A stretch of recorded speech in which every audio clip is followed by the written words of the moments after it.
Oh, minus Fox 9, and Fox, and another Assassin's Creed video. Basically, because of Odyssey and me wanting to finish the game of Origins, I basically played through the entire game. I haven't done all the side missions and stuff like that, but I did play through the main story and stuff, which I thought was awesome, cool, even though the ending was kind of anticlimactic, and I don't really understand the new main character a bit, who's supposed to be kind of like the new Desmond Miles, basically. She's supposed to be the new Desmond, kind of. But, like, she's like, oh no, Abstergo found me. Better jump back in the Animus. It's like, no, get out of there. But, going through the story, it's alright, cool, but like a lot of Assassin's Creed games, a lot of the modern story, it seems, is always hidden behind a separate side path. Sometimes you want to get more info. Like, I know in Assassin's Creed 3, I want to say, you have to collect little errors all around the environment, and then like eventually you get like little notes from like Juno or whatever. Like, oh yeah, this is actually what's happening. This is what's going on live. Okay, bye, and stuff like that. But I never really did all those a lot. This one, on the other hand, there was actually a cool one, because in Assassin's Creed Origins, they actually have another legendary armor, which is kind of staple of this series. Which I didn't know there was legendary armor until I saw it like on a Google thing. It's like, oh yeah, here's some awesome legendary armor from the first civilization. I'm like, oh sweet, yes. I mean, it's really cosmetic, but still look cool. So I went to go try to get it, but you have to find 50 silica, these glowing crystals I didn't know were a thing. I was wondering, what the fuck are these for?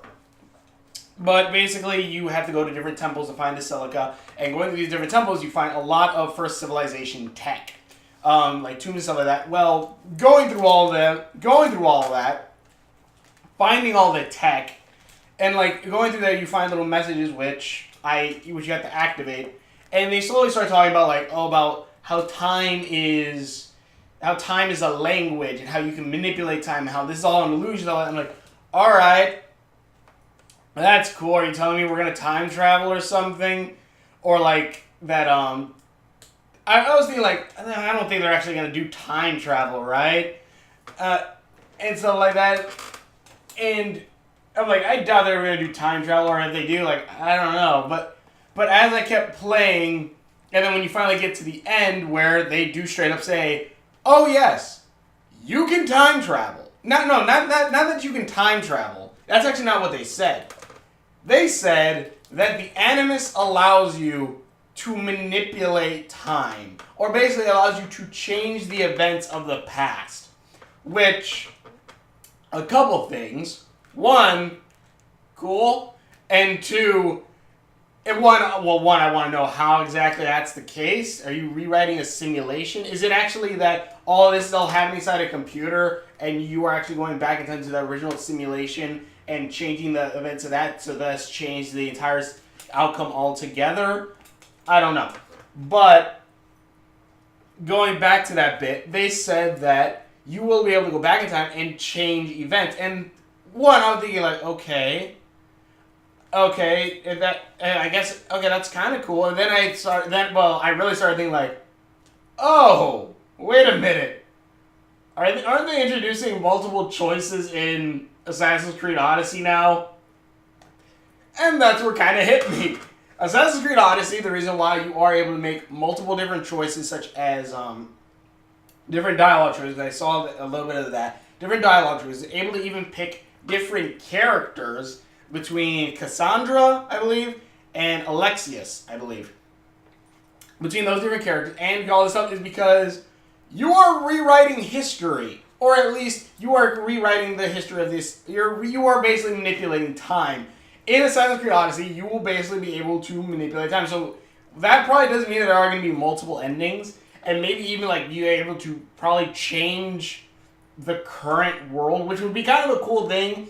And would kind of tie in a little bit more with like, maybe like when you go into the Animus, you change something in the past. Then you come out of the Animus and suddenly like, I don't know, Lucy's alive, Desmond's alive, stuff like that. Like, I was thinking like, this could literally explain a lot of it. And I do like, because again, this is kind of a thing where you have to go out of the story and do the side quests and like just hunt treasure stuff, which FYI, Assassin's Creed Origins probably has the better version of this. I say, because a lot of Assassin's Creed, they have stuff where you can go around, but Assassin's Creed Origins, honestly, I think I like that. The exploring of the different ancient Egyptian tombs and stuff way better, especially since First Civilization tech, or at least their vaults and stuff, are basically everywhere, and it's kind of cool just like stumbling upon it. It's like, oh crap, there's one right there. So that's kind of cool. But yeah, I think this is basically just straight up saying that, yeah, this is the reason why you're gonna have multiple choice in Odyssey.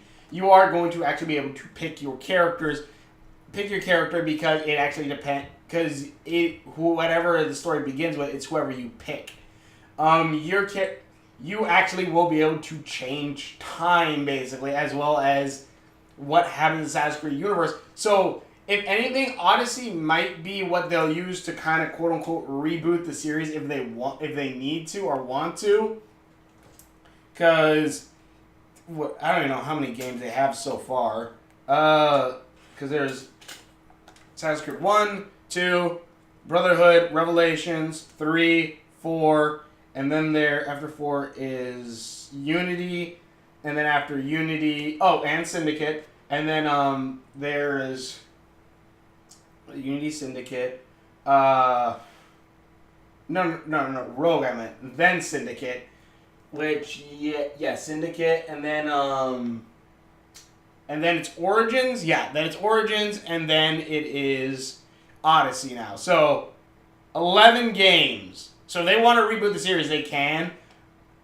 And honestly, I would like to replay Altair. I would like to play like kind of Altair's stuff in a world, like a more kind of better made world, I guess.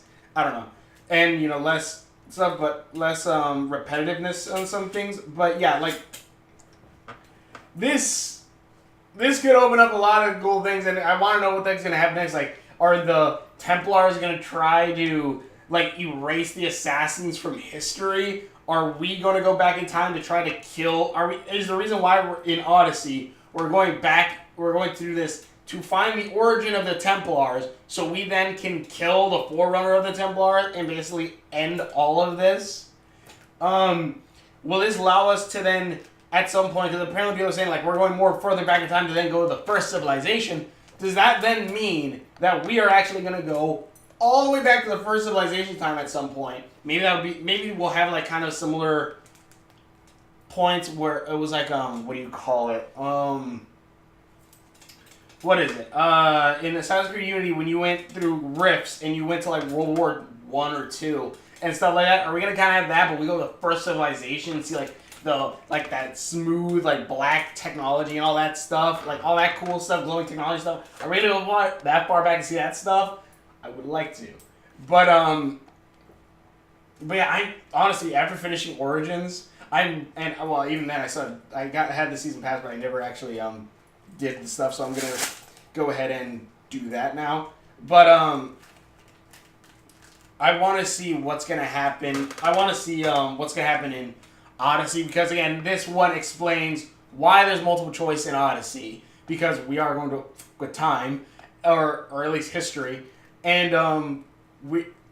heck, even the ending bit of this is freaking great, which I love. It's just like, because some guy's talking to you from the future, I want to say, to the past, and I'm not sure exactly who, but one, it has the abstergo symbols on both ends of this like hourglass. It will say we're meeting in between time, and I love where the person says at the end, remember, nothing is true.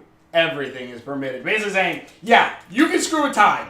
As well as, the Assassin's Creed motto. But still, that was a cool thing, and I want to see what's going to happen next with that one. But I don't know, it's just a quick little video I wanted to make. Tell me what you guys think in the comments below. What do you guys think now that basically we're probably going to be fucking with time in Odyssey? Anyway, just tell me what you guys think. Thank you for watching the videos that I've done. Links are on my face description around there somewhere. And here we go. See you later.